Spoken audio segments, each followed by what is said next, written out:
quick tip. A lot of you, this is something I had a problem with. You have this model, right? So say this is a helmet. You want some sharp edges on it. For instance, you want this edge to be sharp. Now you pull it up like that and it's really not sharp looking. So what you need to do is press sharp edge. Well, you go back out and it's still not sharp. What's the problem?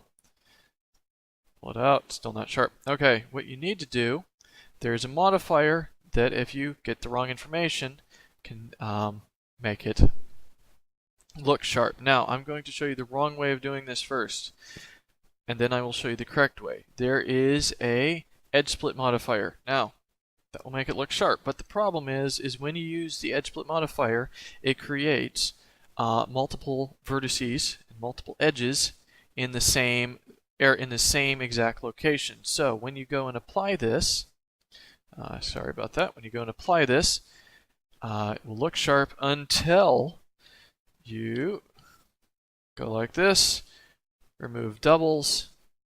Oh dear, you just removed 9 doubles and it is not sharp. Okay, so the reason it does that is because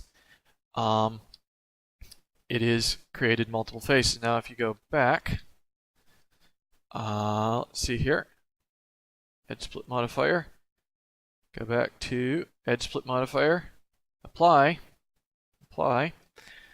and go like this, you will see that your mesh is separated.